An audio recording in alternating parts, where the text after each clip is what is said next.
I'm Duke, and welcome to Bike and Rider. This is a place where I interview passionate motorcycle enthusiasts just like yourself about the motorcycles that they love, that they've modded, talk about places they've been, and everything in between.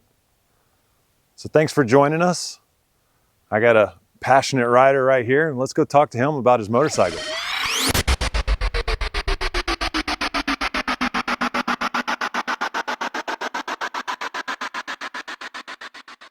So what's your name and what kind of motorcycle you got there? My name is Daniel Provorse, and this is my 2020 KTM 790 Adventure S. How did you come into owning this bike specifically? So it's kind of funny. I came to own this bike because I had been riding sport bikes for a long time, and I decided to slow down by getting like a 690 Duke, which I inevitably blew up the engine on. And then I ended up with a Supermoto, and riding with those guys, I was like, I need something different. I found myself back in a sport bike, and I was itching to get back with out with the Supermoto guys. And an adventure bike was on the radar. I wanted to go camping. I wanted to do the on-road and the off-road. And I thought, okay, it's time that I get a bike that can do both of those things. And this bike had the most awesome specs, like just a really good looking bike on paper. And it was new, it was hot, and I ended up buying it. I was kind of stuck between an Africa Twin and the 790, but the Africa Twin was a little bit heavier, a couple grand more, and I was like, I'd prefer lighter, and it was out of my budget for the Africa Twin, so I ended up with this. However, I didn't want an S model. I just couldn't find any R models around me. Also, once again, they were outside of my budget. I think it was like 12.5. So I picked this up used with like 1,500 miles on it. And you could tell because there were scratches on the right side. Somebody had bought it, done a few mods to it, dropped it, got scared of it. It was too much for them. And I got it from there. Have you done anything to change the bike for yourself? Oh man, I've done a lot to this bike. A lot of it's just creature comforts. Like, actually I busted my factory windscreen, so I ended up putting this one on it. And I'm glad I did, because this little hole in the middle allows enough airflow through that it feels good, but it's not too much, it's not too little. Like, it's just, I love this windscreen. But like, one of my mirrors broke, and I thought I bought a set, but I only bought one. So I put the double take mirror on here on the right. I've got Bark Buster handguards.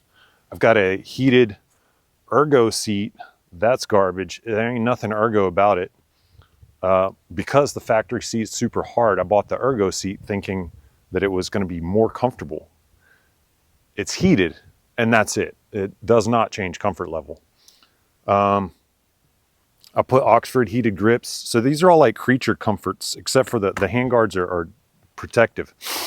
The biggest mod I've done, so let's go to performance. So I've decat the exhaust, took the catalytic converter out. It's stock muffler. Sounds really good though.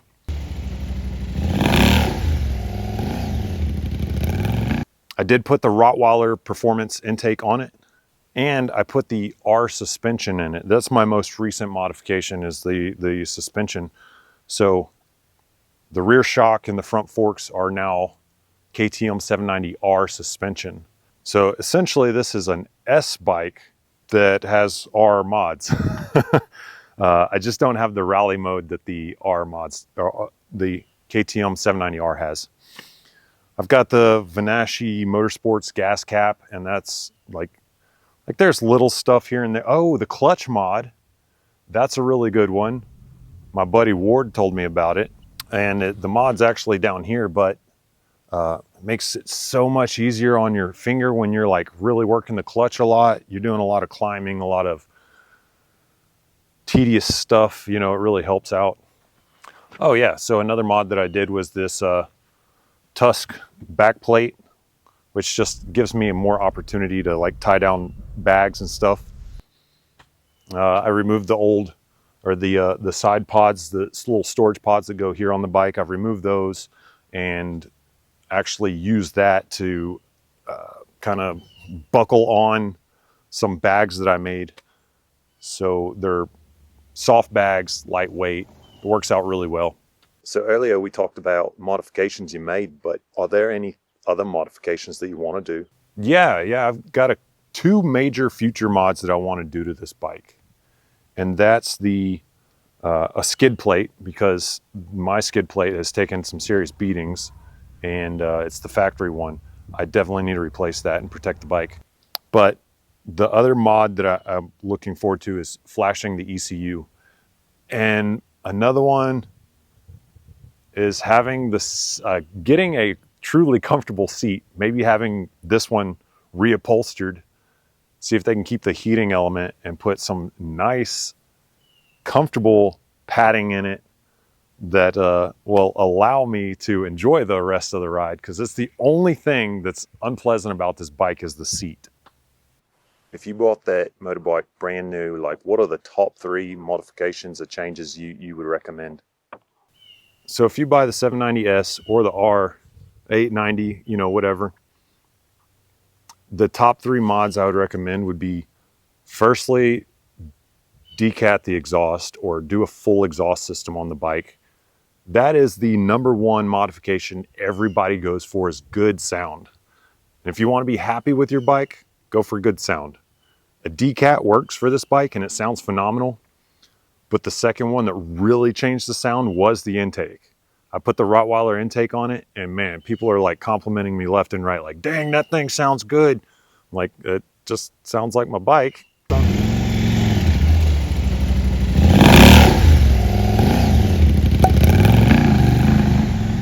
And then I got to throw a creature comfort in there, the heated grips, man. Because I like to ride even when it's cold, and the heated grips make a world of difference in the experience. There's a lot of little things you can do, but those are the top 3 I would go for: intake, exhaust, and heated grips, for sure. Can you tell us about like a favorite place that you've taken the motorbike or experience you've had with it? I got this bike to travel, to go places, both on the road, off the road, places that weren't roads at all, you know, like, so yeah, I've done some traveling with the bike. But if I had like my one favorite place that I've been to, it's less about the place and more about the experience. And I feel like the Blackwater Adventure Rally in West Virginia was probably the best that I've had. And here's why. It wasn't just the terrain. It was that I connected with a really cool guy, because I didn't know anybody there, and I was leading, and he could follow at a pace that I was loving. And he said I was doing phenomenal. So our pace was the same. Our mindset was the same. The whole rally was great. The location was great. The terrain was phenomenal. The GPX routes were put together really well. So all these things really came together to create like the best experience.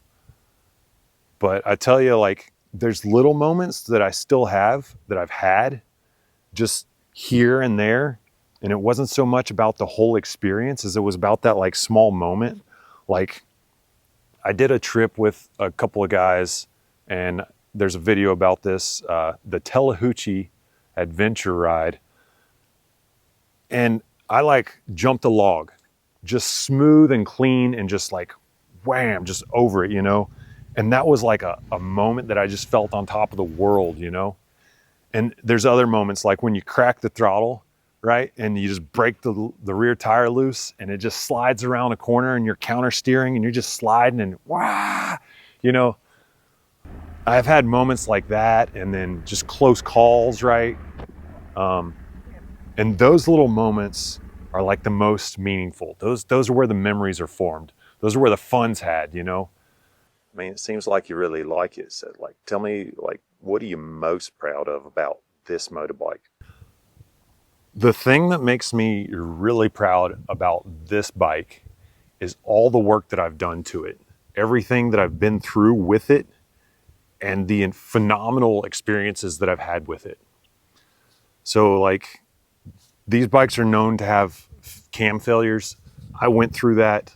I got my whole story on that. To make it short, I ended up banging on some doors and sounding some alarms in places that KTM didn't like, and they fixed me up, man. They shipped my engine to Ohio, rebuilt it, new bearings, new cams, some other new stuff, and shipped it back with 2 techs to Tennessee. Flew the techs in, and they oversaw the entire reinstallation of it. They really took care of me. And at that point, while I was so dead set on getting rid of the bike, I couldn't help but want to keep it. Like, the engine's good, and I've fixed every other potential issue, every little thing. I'm just really proud of like going through that and having all the adventures also. Like there's both of those components, like that experience that was hell, and it's like, hey, we survived together, and I feel like I've got a friend that I've survived it with, right? And then all the adventures that I've had with this bike, the people I've met, places I've seen. It kind of goes back to like my favorite experience is like the learning that I've done on this bike. I did like a barrel pushing, 30 days of barrel pushing, which was phenomenal, like motorcycle skill growth, learning how to do elephant turns and hopping logs, like all those things.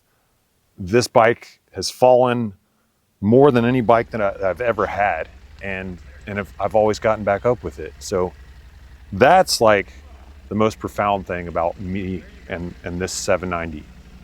Are there any future trips that you're looking forward to making with this motorbike? Yeah. I talked about the future mods, right? So like skid plate, tune, and seat. Like that would just wrap the bike up and like done at that point for me.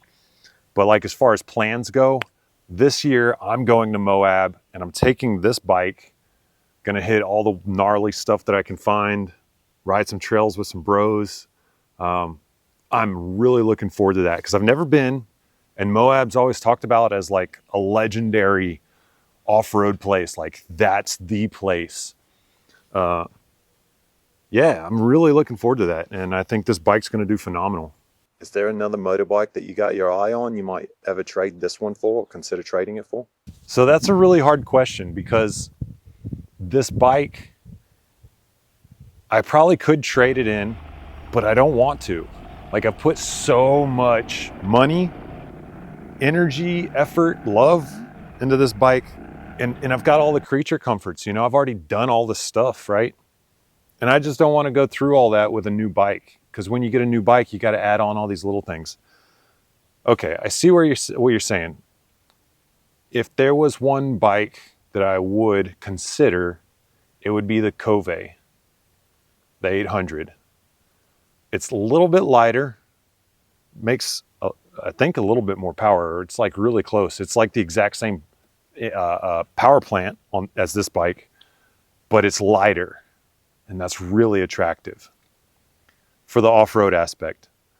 It's still heavy enough to ride on the road, but this bike has a noticeable amount more weight than the Cove 800. So yeah, that would be the bike that I would opt for. But unless it came with all the, what do they call it? Farkles? All the little farkles. I'm not interested. Not interested. I've got this one set up for me, and I'm gonna ride this thing until it's like old and decrepit and like I can't replace parts on it because they don't sell them or make them or whatever. That's what I see with this bike in my future. If you're in Tennessee or the surrounding states, I want to see your bike on the next episode of Bike and Rider. So head down to the description. You'll find a link to a Google Doc where you can fill out a form and get in contact with me.